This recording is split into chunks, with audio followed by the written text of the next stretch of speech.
నమస్కారం, welcome to ruchilu.com. Mysore పాక్కి కావాల్సిన ingredients ఏంటో చూసేద్దాం. పంచదార, శనగపిండి, నెయ్యి, ఆయిల్. సో చాలా షెఫ్ మూడు ఇంగ్రీడియంట్లు. ముచ్చటగా 3 ఇంగ్రీడియంట్లతో మనం మైసూర్ పాక్ చేసుకోవచ్చు. ఆహా, ముచ్చటగా మూడు ఇంగ్రీడియంట్లు అండి. ఇవి ఆబ్వియస్ గా కిచెన్ లో ఖచ్చితంగా ఉంటాయి. సో ఈ ఇంగ్రీడియంట్స్ తో మైసూర్ పాక్ చేసేస్తున్నారు. సో స్టార్ట్ చేద్దామా షెఫ్? స్టార్ట్ చేద్దాం. ఓకే, మనం ముందుగా దీనికి పాకం చేసుకోవాలి. ఓకే, దీనికి మనకి ముదురు పాకం కావాలి. కాబట్టి మనం 1 కప్పు చక్కెరకి 1 కప్పు నీళ్లు కలుపుతున్నాం. సో 1 కప్పు పంచదారకి 1 కప్పు వాటర్ యాడ్ చేస్తున్నామండి. Same 1:1 ratio. చాలా ముదురు పాకం రావాలి సార్. చాలా ముదురు పాకం రావాలి. మనకి బయట చేసే మైసూర్ పాక్కి మనం ఇంట్లో చేసుకునే మైసూర్ పాక్కి చాలా తేడా ఉంది. మనం జనరల్గా బయట చేసే మైసూర్ పాక్లో సోడా అనేది కలుపుతూ ఉంటారు. వాళ్ళు ఎక్కువగా పొంగడానికి, ఎక్కువ మైసూర్ పాక్ రావడానికి సోడాని కలుపుతూ ఉంటారు. మనం సోడా వాడకుండా హోమ్ స్టైల్లో మనకి ఈజీగా అయిపోయే విధంగా మనం ఇప్పుడు తయారు చేస్తున్నాం. బయట దొరికేది చాలా టైంతో కూడుకున్నది. బయట దొరికేదానికి చాలా టైం పడుతుంది. మనం సింపుల్గా అతి తక్కువ టైంలో ఇంట్లో చేసుకునే విధంగా నేను మీకు చూపిస్తున్నాను. షుగర్ అంతా ఆల్మోస్ట్ కరిగిపోతుంది. ఇది మనకి ఒక 10 మినిట్స్ ముదిరి పాకం వచ్చే వరకు మనం కలుపుకుంటూ ఉండాలి. సో 2 బాండీలు పెట్టారు కదా షెఫ్. అటు పక్క ముదిరి పాకం, ఇటు పక్కన మనం ఏం చేయబోతున్నాము? మనకి ఇందులో మనం నెయ్యి, నూనె కలిపి కరిగించుకుంటాము. ఎప్పుడైతే మనకు పాకం రెడీ అయిపోయిందో రిమైనింగ్ ప్రాసెస్ అనేది చేసేటప్పుడు మనకి అక్కడ నెయ్యి వేడిగా ఉన్నట్టయితే మనం ఇందులో చేస్తూ ఉంటాం. ఓకే, ఈజీగా అయిపోతుంది. ఓకే, సో 10 నిమిషాలు పడుతుందండి మనకి ముదురు పాకం రావడానికి. 1 కప్పు పంచదారకి 1 కప్పు వాటర్ యాడ్ చేసేసి మనం పంచదారని కరిగిచ్చేసాము. సో ఒక 10 నిమిషాల తర్వాత మనకి ముదురు పాకం వచ్చేస్తుంది.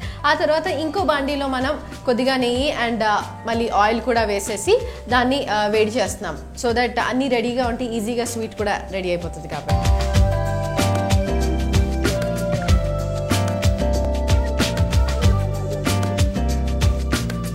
సో మనకి ముదురు పాకం వచ్చేసిందండి, చూస్తున్నారు కదా. అండ్ ఇంకో పక్క ఎక్కువ క్వాంటిటీ నెయ్యి, కొద్దిగా ఆయిల్ వేసేసి మనం వేడి పెట్టుకున్నాం కదా షెఫ్. అది కూడా రెడీగా ఉంది.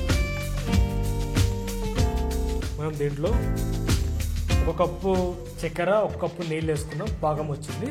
అది 2 కప్పులు 1 కప్పు వచ్చేదాకా పాకం వచ్చేసింది. ఇందులో మనం 1 కప్పు శనగపిండి వేసుకొని కలుపుకోవాలి. 1 కప్పు పంచదార, 1 కప్పు వాటర్ యాడ్ చేసుకున్నాం కదా. ముదురు పాకం వచ్చింది. ఆ ముదురు పాకం మనకి 1 కప్ వచ్చింది. 2 కప్స్ కాస్త 1 కప్ వచ్చేసింది. సో అందులో 1 కప్ శనగపిండి యాడ్ చేసుకున్నాం. మనం సిమ్లో పెట్టేసుకోవాలి. సిమ్లో పెట్టేసుకొని మనం ఇందులో నెయ్యి వేస్తూ ఓకే దీన్ని కలుపుకుంటూ ఉండాలి మనం. Okay, వేయమంటారా chef? సో ఇలా నెయ్యి యాడ్ చేసుకుంటూ కంటిన్యూస్గా కలుపుకుంటూ ఉండాలి.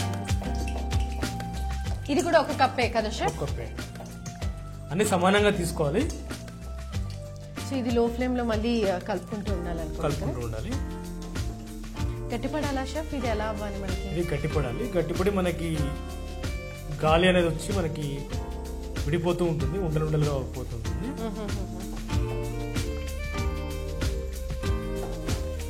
వావ్, అసలు చూస్తుండగానే మనకి శనగపిండి కలర్ ఏ కలర్లో ఉంటుంది షెఫ్ వేసినప్పుడు? ఇప్పుడు చూడండి, చాక్లెట్ కలర్లోకి వచ్చేసింది ఆల్మోస్ట్ మనకి.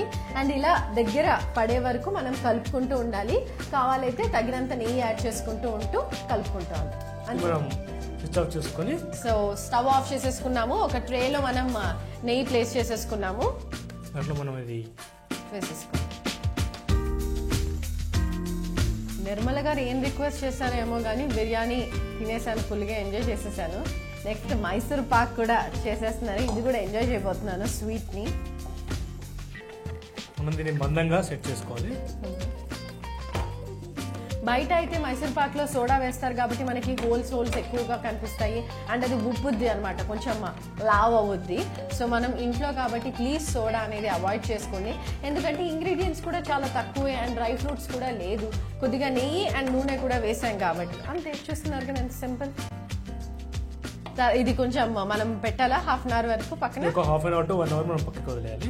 ఓకే, కానీ అంతసేపు వరకు నేను ఆగలేను కదా, టేస్ట్ చేసేయాలనిపిస్తుంది. నేనైతే ఇలానే టేస్ట్ చేస్తాను, హాఫ్ అన్ అవర్ 1 అవర్ తర్వాత మళ్ళీ టేస్ట్ చేస్తాను. ఏమంటారు? మీ ఇష్టం. ఓకే, ఎంతైనా స్వీటే కాబట్టి ఎలా ఉన్నా ఫస్ట్ తినేసేయాలనిపిస్తుంది కాబట్టి సో నేను టేస్ట్ చేసిస్తాను ఇలానే దీన్ని. మళ్ళీ హాఫ్ అన్ అవర్ 1 అవర్ తర్వాత మళ్ళీ టేస్ట్ చేస్తాను నేను. అయ్యో కటింగ్ ఏం లేదా షెఫ్? మనం నచ్చిన కొంచెం ఇది ఆరాక కొంచెం లైట్ గా కట్ చేసుకుంటాం. ఒక 15 మినిట్స్ అయితే దీన్ని కట్ చేసుకుంటాం, అప్పుడు సరిపోతుంది. ఇప్పుడు వెంటనే మనం వేడి మీద వేసాం, ఇంకా ఇది గట్టగట్టగా మనం కట్ చేసినా కానీ అతకపోతుంది. సో నేనైతే టేస్ట్ చేసిస్తాను. ఆహా, చూడటానికి నేను అవ్వదేమో అనుకున్నాను కానీ అది అంటే సాఫ్టీగానే ఉందనుకున్నాను. నెయ్యిలో వేసాం కదా, చూడండి ఆల్మోస్ట్ హార్డ్ అనేది అయిపోయింది. ఆల్మోస్ట్ హార్డ్ అయిపోయింది. వా, చాలా హాట్గా కూడా ఉంది. సూపర్ షెఫ్, స్వీట్ షాప్లో కొన్నట్టే ఉంది. కొంచెం వేడిగా ఉంది బికాజ్ నేను ఇప్పుడే తినేస్తున్నాను కదా. సో చాలా చాలా చాలా అదిరిపోయింది షెఫ్. అసలు సూపర్, చెప్పాలంటే super super super taste. Thanks lot chef Srikanth గారు.